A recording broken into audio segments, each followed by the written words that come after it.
बिस्मिल्लाहिर्रहमानिर्रहीम। Welcome to my video. मैं भी आपको वेलकम कह रही हूँ और यहाँ पे आप देखें वर्डप्रेस भी आपको वेलकम कर रहा है। होपफुली आपने वर्डप्रेस जो है वो इंस्टॉल कर लिया होगा।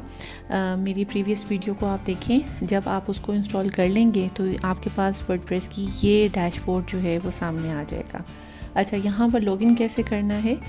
जो आपने अपना लोकल होस्ट का जो आपने सेट किया था एड्रेस, मतलब लोकल होस्ट स्लैश जो आपकी वेबसाइट का नाम है जिस फोल्डर में है और WP एडमिन के साथ ये जो हाईलाइट हो रहा है इसके साथ आप लॉगिन कर सकते हैं। ये बेसिकली डैशबोर्ड है। इसका हम ओवरव्यू लेने लगे। मेक श्योर कि ये शुरू करने से पहले आपके अपाचे और MySQL जो है वो अनेबल हुआ हो। इन तमाम चीज़ों को समझने के लिए आपको ज़रूरी है कि जो हमारी प्रीवियस वीडियोज़ हैं XAMPP की और वर्डप्रेस इंस्टॉलेशन की, वो आप वीडियो ज़रूर देखें। मैं उनका लिंक जो है वो आई बटन में डाल दूँगी। उसके बाद जब आप उसको लॉगिन करेंगे तो वर्डप्रेस की आपके पास ये डैशबोर्ड आ जाएगा। ओके, अच्छा जी, डैशबोर्ड को हम कैसे ओवरव्यू कर सकते हैं कि देखें, राइट क्लिक करते हैं तो हम अपनी वेबसाइट पे विज़िट कर सकते हैं। तो वेबसाइट जो है ये अभी एक खाली पीली सी एक पेज लग रहा है, लेकिन इसको हम इंशाल्लाह कलरफुल करेंगे तमाम चीज़ों के साथ, इमेजेस, वीडियोस और कलर्स के साथ, लेकिन स्टेप बाय स्टेप। अभी जो हमें जो रॉ में जो फुटेज मिलती है इसकी, रॉ में जो हमें इसका डैशबोर्ड नज़र आता है वो इस तरह से होता है। उसके बाद एक होम का पेज होता है, एक होम की सेटिंग होती है। डैशबोर्ड के बाद होम पे अगर हम क्लिक करते हैं तो इसमें हमें जो वर्डप्रेस का वर्जन है जो हमने इस पर इंस्टॉल किया है, जैसे अभी हमने 6.8.2 जो है इसके ऊपर इंस्टॉल किया है, तो ये आपको वेलकम विंडो जो है वो नज़र आती है। इसको हम डिसमिस भी कर सकते हैं, इस पूरी विंडो को हम क्लीन भी कर सकते हैं। बेसिकली इसका इतना यूज़ नहीं होता, लेकिन ये कि आपकी नॉलेज में होनी चाहिए कि ये डैशबोर्ड के होम में ही चीज़ होती है। इसके अलावा जो और बाकी चीज़ें हैं उसको हम वन बाय वन एक्सप्लोर करते हैं। पहले हम अपडेट्स पे क्लिक करते हैं। आप देखो इसके ऊपर एक 1 लिखा हुआ आ रहा है, यानी कि एक अपडेट है जो कि इसकी आई है। तो जो भी वर्डप्रेस की अपडेट होगी, या नीचे आप देखो जो प्लगइन है, प्लगइन की ये हमें बाय डिफ़ॉल्ट मिल रहा है। इसको हम स्क्रॉल करें तो इसमें हमें जो प्लगइन है उसमें एक अपडेट आ रही है। ठीक है, तो जितनी भी थीम्स की या प्लगइन की या सॉफ्टवेयर की अपडेट्स होती हैं वो हमें यहाँ पर नज़र आती हैं। तो ज़रूरत है कि अगर कोई अपडेट आती है तो हम उसको अपडेट ले लें, इसलिए कि फिर हम उसके लेटेस्ट वर्जन को हम इंजॉय कर सकते हैं। मतलब जो भी अपडेट्स हैं वो आपको यहाँ पर नज़र आएंगी। ठीक हो गया। उसके बाद हम जाते हैं पोस्ट की तरफ। पोस्ट में देखो आपको 4 चीज़ें नज़र आएंगी। एक है ऑल पोस्ट, एक है ऐड पोस्ट, कैटेगरीज और टैग्स। ठीक है जी, ये क्या होते हैं ये डिटेल में तो आपको आने वाली वीडियोस में पता चल जाएगा, लेकिन पोस्ट से जैसे आपको पता चल रहा है कि ये बेसिकली जैसे वर्डप्रेस बनाई जाती है, जो वेबसाइट बनाई जाती है वो बेसिकली ब्लॉग्स के लिए होती है ना। तो यहाँ पे जितनी भी पोस्ट होती हैं वो हम यहाँ से देख भी सकते हैं और यहाँ पे हम नई पोस्ट जो हैं वो ऐड भी कर सकते हैं। फॉर एग्ज़ाम्पल अगर हम ऑल पोस्ट पे क्लिक करते हैं, ऑल पोस्ट पे मैंने क्लिक किया तो यहाँ पे जो हमें एक डिफ़ॉल्ट में एक ब्लॉग मिल रहा है वो हेलो वर्ड का है। ठीक है, ये हमें पोस्ट नज़र आ रही है जो कि पब्लिश्ड है, एडमिन है, कैटेगरी अनकैटेगराइज्ड है, टैग अभी इस पर कोई डला हुआ नहीं है और इस पर डेट भी मेंशन होती है। तो हम आने वाले वीडियोस में जैसे जो भी पोस्ट डालेंगे वो हमें यहाँ पर नज़र आएगी।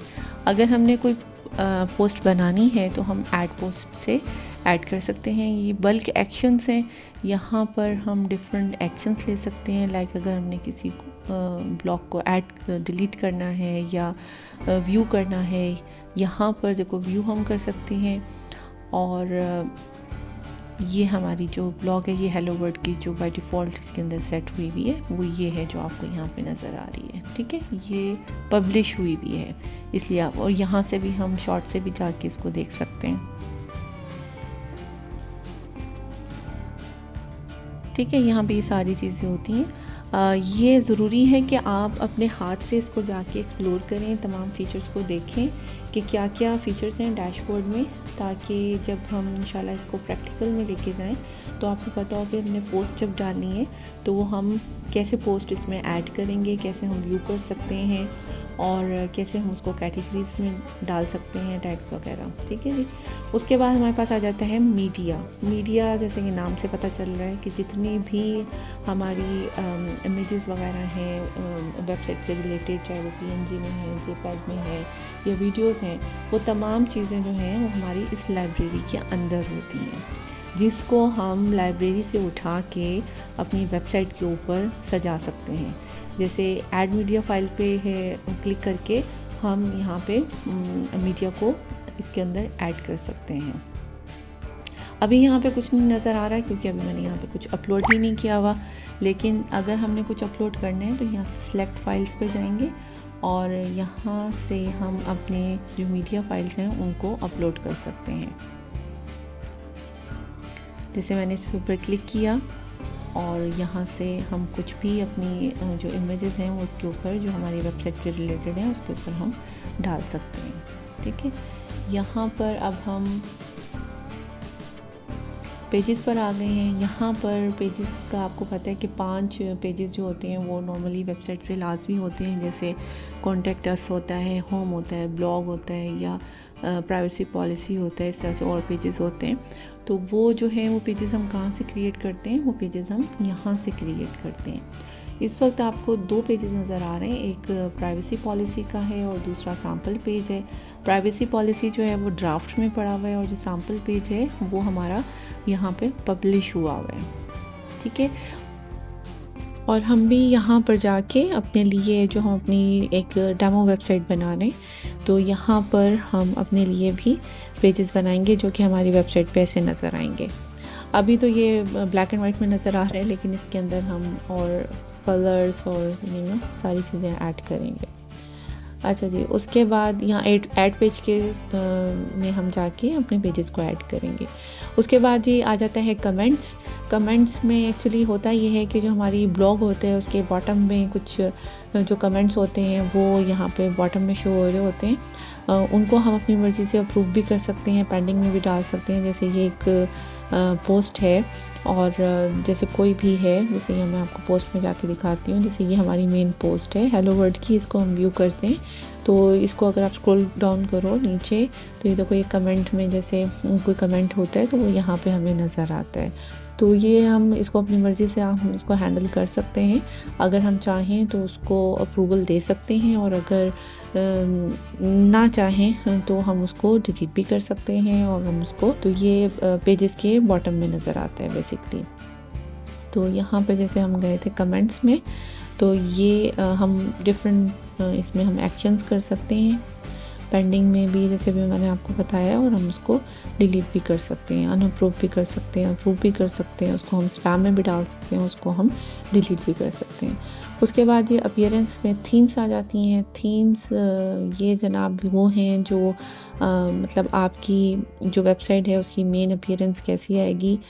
इस वक्त 2025 की जो थीम है वो एक्टिवेट हुई हुई है, इसके साथ 2024 की भी है और 2023 की भी है। तो एक वक्त में एक ही थीम है जो एक्टिव होती है। इसके अलावा हम इसके अंदर और थीम्स भी ऐड कर सकते हैं जिसमें हम कुछ पेड जो होती हैं वो भी अपलोड भी कर सकते हैं। और इसके साथ एक एडिटर का बटन है, एडिटर में हम जाके अपनी थीम्स को एडिट कर सकते हैं। ठीक है, अभी मैं इसको बैक कर रही हूँ, इसको बैक करते हैं और नेक्स्ट हम देखते हैं हमारे पास क्या ऑप्शन आ रहा है। डैशबोर्ड में हमारे पास आ रहा है जी प्लगइन्स।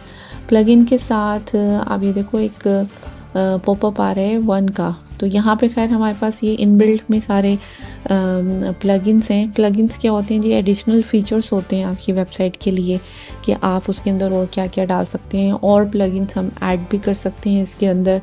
तो अब जो हम डेमो वेबसाइट बना रहे हैं उसके अंदर हम इसको ऐड करेंगे। ठीक है, ऐड प्लगइन करेंगे इसके अंदर, और जो हमें ज़रूरत के होंगे वो हम रखेंगे, जो नहीं होंगे उसको हम हटा देंगे।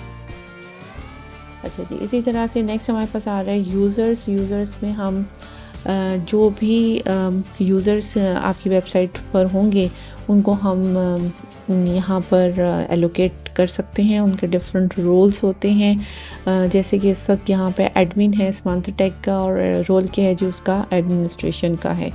ठीक है। इसी तरह से हमने अगर किसी को कोई रोल असाइन करना है, कोई और यूज़र हमने इसके अंदर ऐड करना है और डिफरेंट रोल्स जो हमने उनको असाइन करनी है, तो वो हम डैशबोर्ड के इस पोर्शन में जाके उनको असाइन करते हैं, जैसे ऑथर हैं, एडिटर हैं या एडमिनिस्ट्रेशन है। ठीक है जी, क्लियर हो गया यहाँ तक। आपको अगर अभी तक जितनी भी बातें हुई हैं, अगर कोई चीज़ क्लियर नहीं हुई है तो आप मुझे कमेंट सेक्शन में जाके पूछ सकते हैं। वैसे ये तमाम चीज़ें इजी हैं, एक दफ़ा हम तमाम चीज़ों से गो थ्रू हो जाओ, ताकि जब हम बिल्कुल बल्कि अब प्रैक्टिकल शुरू हो चुका है तो उसमें हम चीज़ों को इजीली समझ सकें। इसके अलावा आप ये देखो कि टूल्स होते हैं, सेटिंग्स होते हैं। टूल्स में क्या होता है जी, टूल्स में ये जो इम्पोर्टेंट चीज़ है, एक इंपोर्ट का है, एक एक्सपोर्ट और साइट हेल्थ। ये 3 जो पॉइंट्स हैं ये ज़्यादा यूज़ होते हैं। इंपोर्ट भी है कि आपकी एक वेबसाइट बनी हुई है, ऑनियर है, आप उसका डाटा जो है इस वाली वेबसाइट में अगर इंपोर्ट करना चाहते हैं तो वो यहाँ से होगा। सिमिलरली अगर आपकी ये वाली वेबसाइट है और उसको आप कहीं और शिफ्ट करना चाहते हैं एज इट इज़ के जितने पेजेस बने हुए हैं या उसका जो कंटेंट है वो एज इट इज़, तो वो हम उसको एक्सपोर्ट के आइकॉन से जाके उसको एक्सपोर्ट करेंगे। ठीक है, तो ये बहुत इम्पोर्टेंट इनका टूल्स का एक डैशबोर्ड में टूल्स है, तो इसको भी हम इंशाल्लाह फ्यूचर में देखेंगे। उसके बाद जनाब सेटिंग्स आ जाती हैं और उसके बाद जनाब हमारे पास क्लैप्स मेन्यू आ जाता है। तो आपसे बस मेरी ये एक हम्बल सी रिक्वेस्ट है कि एक दफ़ा जाके इस पूरे डैशबोर्ड को रिव्यू करें और देखें कि कौन से जो टूल है उसके अंदर क्या क्या फ़ीचर्स हैं और हम उसको किस तरह से यूज़ कर सकते हैं। तो मिलते हैं नेक्स्ट वीडियो में एक नई वीडियो के साथ और एक नए इम्प्रूवमेंट के साथ जो कि हम करने जा रहे हैं अपनी डेमो वेबसाइट के ऊपर। See you in the next video, till then take care and अल्लाह हाफिज़।